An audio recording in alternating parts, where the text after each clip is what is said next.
Bomberman Party, sorti sur PS1 en décembre 1998 au Japon et en juillet 1999 en France, a été développé par Hudson Soft et édité par Virgin Interactive. D'ailleurs, Bomberman qui veut dire l'homme. Je plaisante, ça veut dire l'homme poseur de bombes.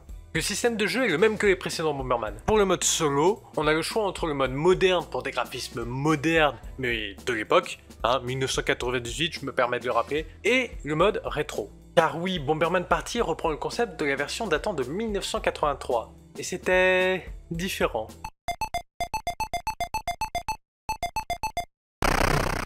Mais attendez, il reprend le concept de 83, mais il reprend aussi le design de 85.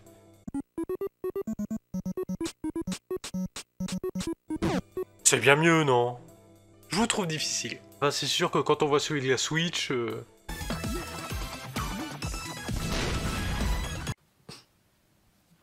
C'est tellement beau. Comme les précédentes versions, le joueur doit vaincre tous les ennemis du niveau, casser les murs pour trouver la porte de sortie, et tout ça avant la fin du temps imparti. Bien évidemment, les ennemis ne doivent pas vous toucher. Enfin, par ennemi, j'entends ballon et goutte d'eau. On voit que c'est fait pour les enfants.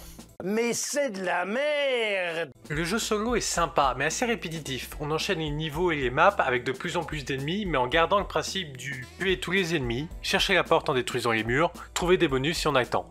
Tuer tous les ennemis, chercher la porte en détruisant les murs, trouver des bonus si on a le temps, tuer les ennemis, chercher la porte, vous avez compris. Et c'est dommage de reprendre quelque chose qui date depuis 10 ans et de ne pas le faire évoluer. C'est que mon avis, mais j'ai l'impression que le mode solo est là parce qu'il fallait un mode solo. Mais bon, on n'achète pas un Bomberman pour jouer seul. Non, on l'achète pour affronter ses potes. À la différence du mode solo, là le joueur doit éliminer ses adversaires grâce aux bombes, et le but n'est qu'il n'en reste qu'un. À la fin, il n'en restera qu'un. Et lors de la dernière minute, des murs tombent en faisant tout le tour de la zone et en se rapprochant du centre. Et ce mode s'appelle Battle Royale. What? Us again? Je n'invente rien. En 1998, Bomberman appelle ce mode Battle Royale. C'est incredible. Mon dieu, mais en fait, Bomberman, c'est l'origine du Battle Royale. Fortnite, PUBG, Hunger Games, ils se sont inspirés de Bomberman. Oh, les enfants. Dans ce Battle Royale, on peut jouer avec des bots ayant différentes difficultés, avec des bonus divers et variés. Poser plusieurs bombes, augmenter le souffle d'explosion ou pouvoir dégager des bombes à coups de pied tel Aragorn tapant dans un casque.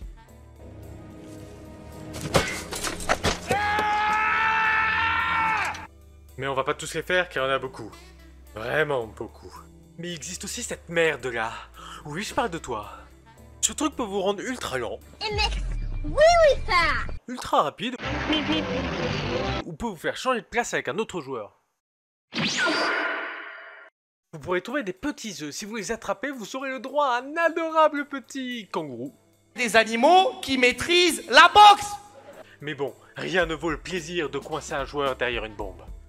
Ah, tellement satisfaisant.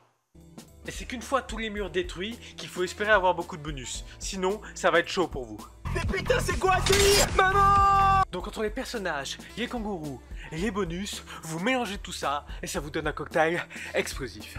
Ah, c'est marrant. Non, plus sérieusement, ce jeu est vraiment incroyable. J'ai passé beaucoup de temps avec mes frères à jouer à ce mode de jeu multijoueur qui offre tellement de possibilités aux joueurs. Les parties ont vraiment l'avantage d'être personnalisées. Je trouve qu'il est difficile de s'ennuyer sur ce mode. Mais ce qui rend aussi ce jeu très intéressant, c'est sa facilité de prise en main, où tu sens que n'importe qui peut facilement y jouer. 5 sur une map, c'est déjà pas facile à suivre, alors quand je vois qu'on peut être 8 sur la version Switch...